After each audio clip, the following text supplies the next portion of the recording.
Bien, en el caso de la primera sesión de proceso agroindustrial los 4, vamos a hablar sobre las generalidades del estudio de las oleaginosas, las leguminosas y en el caso de los cereales y la caña de azúcar. Así, vamos a comenzar hablando de las diferencias en términos de composición, dado que los cereales se caracterizan por presentar un alto contenido de carbohidratos. Ya en relación a las leguminosas, estas principalmente se destacan por un aporte importante de proteínas. Además de eso, las leguminosas son plantas con flores que al fructificar producen vainas y en el interior de estas vainas están las semillas que constituyen el producto de interés tanto para la alimentación humana como para la alimentación animal. Veamos la siguiente tabla. En esta tabla mostramos las diferencias en términos de composición en relación a las cereales, esto que parece como legumbres son leguminosas realmente, y las semillas de oleaginosas. Se observa que en el caso de los cereales presentan entre un 7 a un 15% de proteínas, en comparación con las leguminosas que andan de 20 a 25% de contenido de proteínas. No obstante, aparecen las oleaginosas con un contenido de proteínas mucho mayor. Pero este contenido mucho mayor de proteínas de las oleaginosas se debe a que ya se les ha retirado el aceite. Posterior, entonces, a obtener esa torta ya desengrasada, se hace el análisis y se determina que en la torta ya libre de aceite podemos tener entre un 45 a un 55% de contenido de lípidos. Vean que es importante compararlo luego con las proteínas de origen animal, del contenido de proteínas de los productos de origen animal, que también pueden competir en relación a porcentaje de proteínas, pero no en relación a calidad de proteínas debido a que presentan limitantes las proteínas de origen vegetal en relación a contenido de aminoácidos. Ahora bien, en el caso de los cereales presentan un rol importante en la nutrición humana, dado que como presentan un alto contenido de carbohidratos, pueden aportar aproximadamente el 50% de la ingesta energética, además de un porcentaje de proteínas a la nutrición. El otro aspecto importante es que en el caso de las estadísticas en el 2018-2019 se produjeron principalmente maíz, seguido del trigo, el arroz, en el caso del centeno, el sorgo, la avena, que son los principales cereales a nivel mundial de mayor consumo. En relación a la morfología de la semilla, básicamente se caracteriza por poseer una cascarilla que se le conoce también como salvado, el cual protege el endospermo y es rica obviamente en fibras dietéticas insolubles y no, por lo tanto, no pueden ser digeridas. Vamos a tener principalmente celulosa, principalmente hemicelulosa y lignina en esos componentes del salvado. No obstante, puede presentar una pequeña proporción de lípidos en el salvado. En el caso del germen, es la parte del grano más rica en nutrientes, dado que se encarga de generar una nueva planta. Entonces, en esta presenta un alto porcentaje de grasa y un porcentaje de proteínas en el germen. El otro elemento es el endospermo.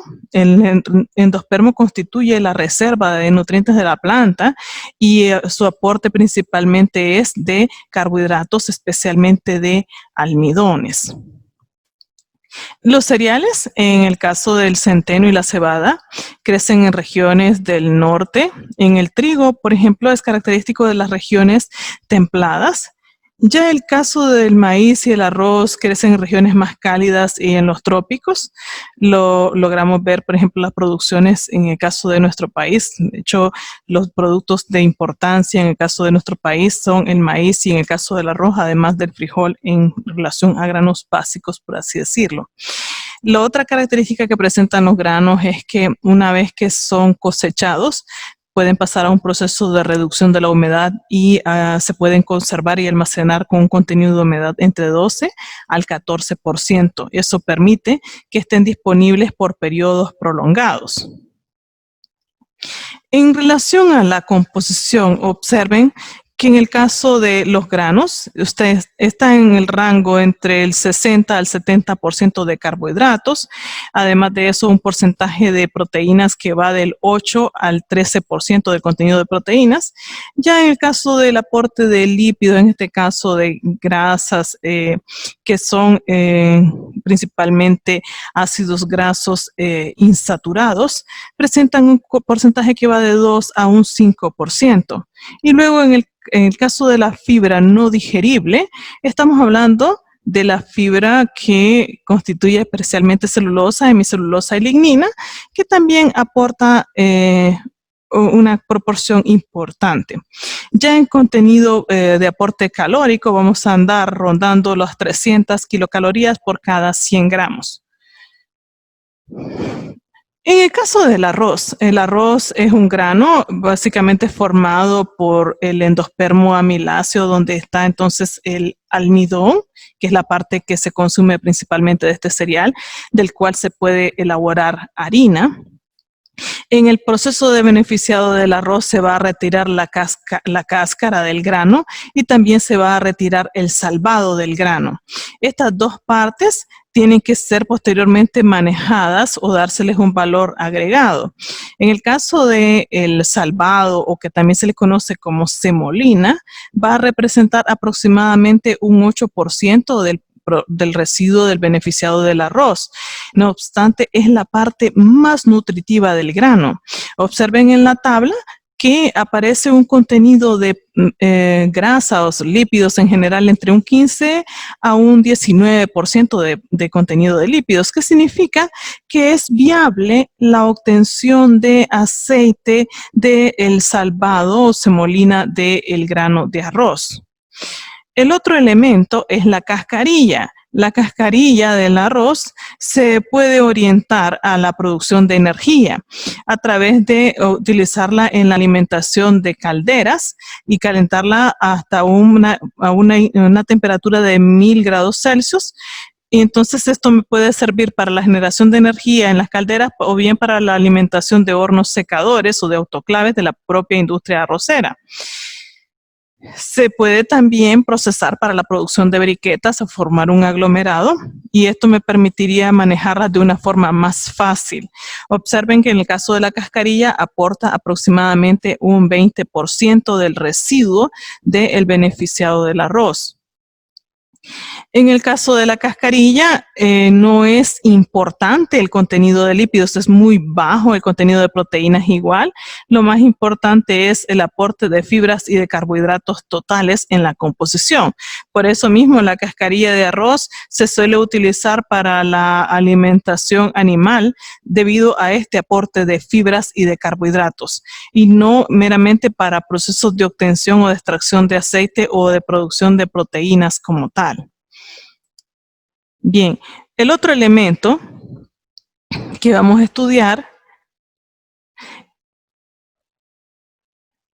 es el maíz. El maíz, entonces, en la producción del 2018-2019, perdón, se producen en torno de 366.287 millones de toneladas en los Estados Unidos. Estados Unidos es el mayor productor de maíz. Seguido de China. En el caso del Brasil ocupa el cuarto lugar en la producción.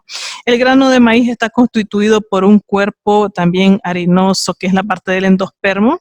La parte del pericarpio es la misma cascarilla del grano. Está la región del germen y el pedicelo, que también se le conoce con el nombre de punta.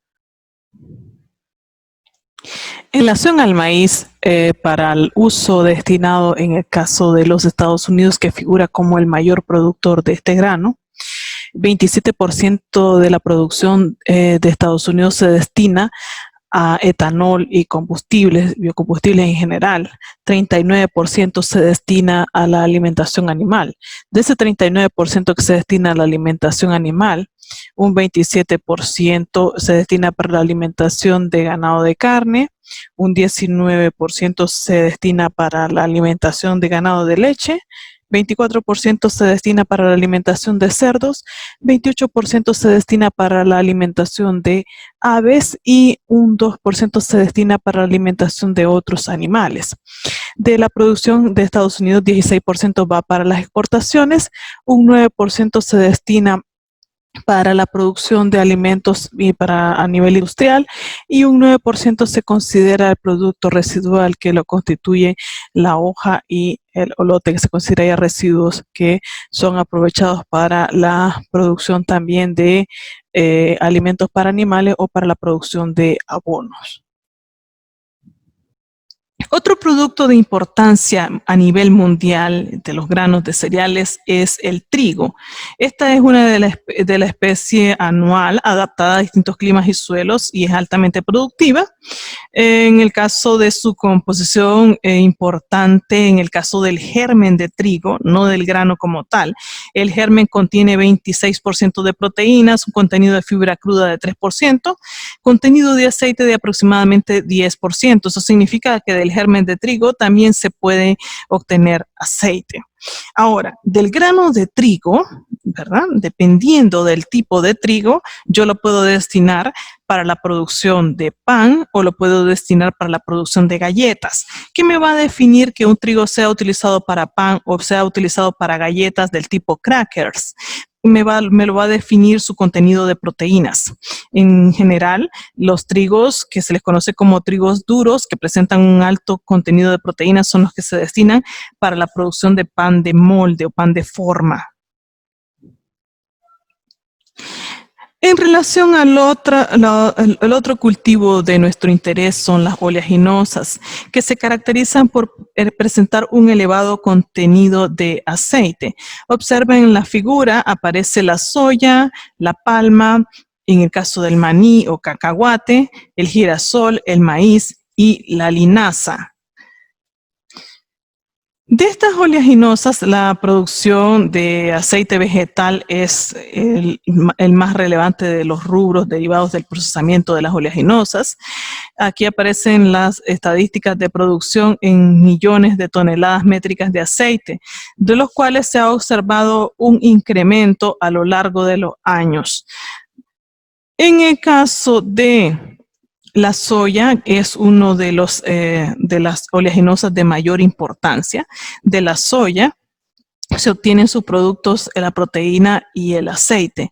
La proteína de la soya se destina para la producción de lo que se le conoce como carne de soya, pero también se puede obtener para la producción de aislados proteicos de soya, para la producción de leche de soya y para la producción de un emulsificante muy utilizado en la industria de alimentos como es la lecitina de soya. Y ahora bien, también tenemos el aceite, que como se puede observar en el fondo de la figura es un aceite de color amarillo claro. La soya en el mundo en general hay alrededor de 351.311 millones de toneladas. En el caso del área plantada son alrededor de 120.958 millones de hectáreas según la USDA. El aceite de soya es uno de los más consumidos mundialmente. Compite con el aceite de palma. Se produce en calidades el aceite crudo, que es un aceite que no ha pasado por operaciones de refinado. También está el aceite refinado comestible, el aceite refinado industrial, y producto del proceso de refinado se obtiene la lecitina de soya, que pasa por un proceso de purificación para luego entonces venderla a la industria de alimentos como ingrediente, dado que puede ayudar en el proceso de disolución o emulsificación de productos alimenticios. En el caso de las características como tales del aceite de soya, es un aceite levemente amarillo, con olor limpio y sabor suave característico. Las composiciones de la mayoría de los aceites los vamos a centrar en esta parte, en la parte de la composición de ácido oleico, de ácido linoleico y ácido linolénico. Esos componentes son los ácidos grasos insaturados. Observan por acá, ¿verdad? Tenemos una insaturación, tenemos 2 insaturaciones en la cadena, tenemos 3 insaturaciones en la cadena. Eso significa que en la cadena carbonada vamos a tener un enlace doble, 2 enlaces dobles, 3 enlaces dobles, en cadenas que tienen 18 carbonos en este caso. Entonces ahí tenemos el ácido oleico, el ácido linoleico y el linolénico, que son ácidos grasos insaturados. Observen que en el caso del aceite de soya, al igual que la mayoría de los aceites vegetales que son destinados a consumo humano, presentan una composición importante de ácidos grasos insaturados y una proporción pequeña de ácidos grasos saturados. En este caso, los ácidos grasos saturados serían en el caso del mirístico, el palmítico, principalmente el ácido palmítico y el esteárico, que serían los componentes fundamentales. ¿Cuál es la diferencia entre un aceite y otro? Que puede variar un poco la proporción de ácido oleico, linoleico y linolénico en la composición, y eso me hace que mi aceite sea apropiado o no para el proceso de fritura, especialmente en composición en relación a presencia de ácido linoleico. El otro aceite importante es el aceite de algodón. El aceite de algodón se extrae de las semillas de algodón y como subproducto se considera un subproducto en la producción de fibra. El aceite de la semilla de algodón se puede obtener por un proceso de extracción sólido-líquido. La cuestión es que en el comienzo, cuando estaban las técnicas más rudimentarias, había un problema de olor. El olor era un olor poco deseable, pues olía a heces de gato el producto. Entonces, en el caso de este aceite fue necesario pasarlo por un proceso de desodorización para conseguir que fuese un aceite grado comestible o para ser utilizado en la producción de alimentos. El aceite, ya una vez refinado y desodorizado, presenta un olor leve, sabor a castaña, generalmente es limpio, de color dorado claro al amarillo rojizo. Como los demás aceites, su grado del color depende del grado de refinación que haya tenido. Este aceite tiene como característica fundamental que es un aceite rico en vitamina E, o sea, en tocoferoles. Por su parte, en relación a la composición química, se puede utilizar para la producción de grasas compuestas. Vean que en las propiedades fundamentales que aparecen para los aceites, en este caso para el aceite de algodón, se menciona el índice de yodo, el índice de saponificación, materia insaponificable, acidez, índice de peróxido. Este elemento, por ejemplo, llamado índice de saponificación de yodo, tiene que ver con la proporción de ácidos grasos saturados en relación a los ácidos grasos insaturados.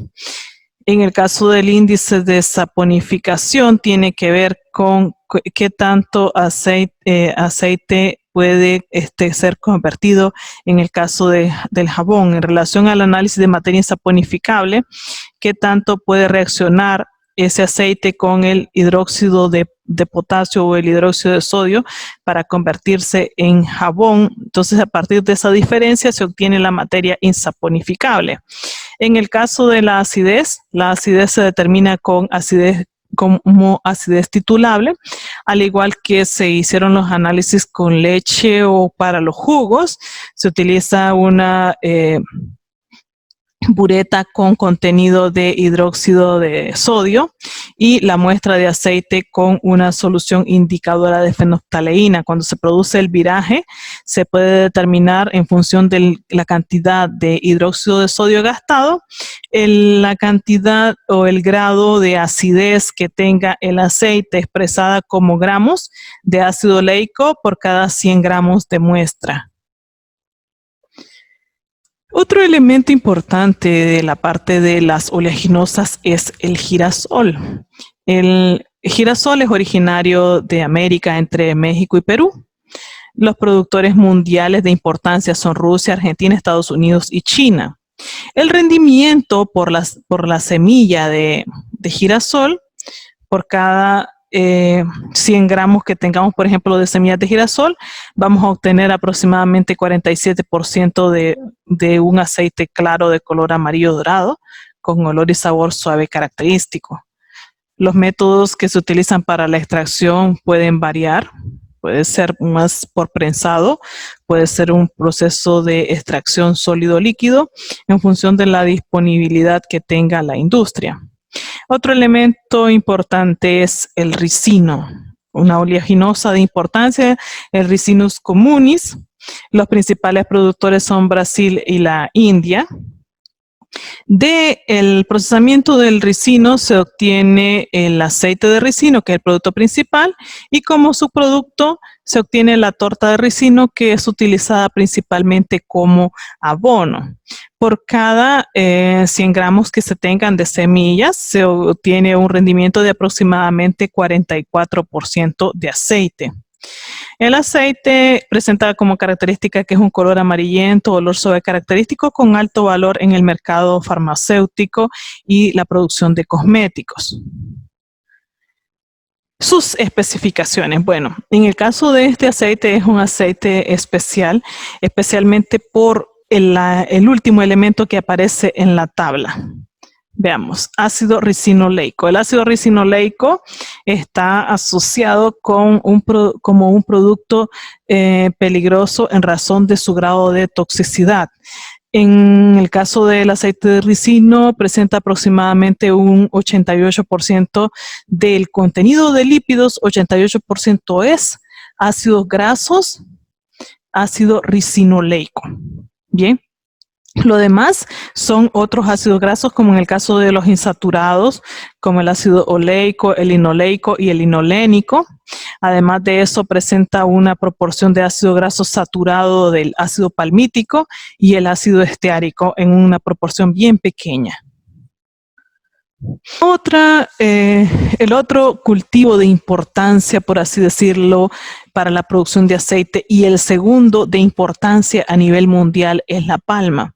De la palma africana se obtiene el fruto. Vean en la figura que aparece la foto ubicada en este lado. En esa foto se observa el fruto de la palma. Y en el centro se observa una semilla. Esa semilla se le conoce como palmiste. Los principales países productores son Malasia e Indonesia. El fruto que se presenta aquí es del tamaño de una aceituna grande y tiene una sola semilla o nuez que es el palmiste. Bien. Tanto la parte que contornea, la parte del endocarpio, como la parte del palmiste se destinan para la producción de aceite de palma. Solo que el que es producido de la parte del endospermo se le conoce como aceite de palma y el otro se le conocería como aceite de palmiste. El aceite de palma presenta un color de amarillo rojizo y es un sabor algo dulce. La coloración que desarrolla se debe principalmente a la presencia de carotenoides. En el caso de las leguminosas, que son plantas o arbustos o enredaderas que crecen y se forman una vaina, dentro de la vaina se encuentran los granos o semillas secas. Estos productos que ya hemos hablado que son una fuente importante de proteínas, además de eso de proteínas de bajo costo. Entre ellos se encuentran el frijol, la soya, en este caso la soya, el garbanzo, en el caso de las lentejas, el maní y los chícharos. La composición principalmente. Bien, tenemos en el caso de los principales, el principal componente son proteínas. Va el rango que va entre el 19 a un 39% dependiendo del tipo de la semilla, ¿verdad? Eso es que se consideran que sus proteínas son de un menor valor nutricional comparado con las proteínas de origen animal. Ahora bien, las proteínas predominantes de origen vegetal son del tipo de globulinas. Las partes principales del grano de leguminosa son el germen, la parte de la radícula y la plúmula. En general puede estar constituida por los dos cotiledones, que sería entonces la primera hoja o conjunto de hojas que salen cuando se forma una nueva planta, y en esta región se acumulan sustancias de reserva. El germen, que es la parte de la semilla a partir de la cual se forma una nueva planta, es la parte más rica en nutrientes. Hablemos del maní. En el caso del maní se obtiene o se puede hacer la extracción del aceite del maní. Por lo tanto, en el caso del maní, a pesar de que botánicamente es una leguminosa, aparece clasificada dentro de las oleaginosas. El proceso de obtención del aceite del maní se puede obtener por un prensado de la parte comestible. La parte comestible del maní representa aproximadamente 50% de aceite. Este aceite de maní es alto en aporte energético y posee un buen perfil lipídico. En este caso, obsérvese principalmente ácido palmítico, ácido oleico y ácido linoleico en su composición. Bien. Por eso es que es un líquido claro, amarillo claro, limpio, de un olor agradable. Sigamos con el caso de las leguminosas. En el caso de las leguminosas, una de las leguminosas de importancia para la dieta, en el caso de América Central y de Sudamérica, es el frijol. Se les conoce también como alubias, cholo, ejote, porote, judía, habichuela o frijol. Presenta un contenido importante de proteínas que va en torno del 22%, aporte de carbohidratos de 60% más, fibras y grasa.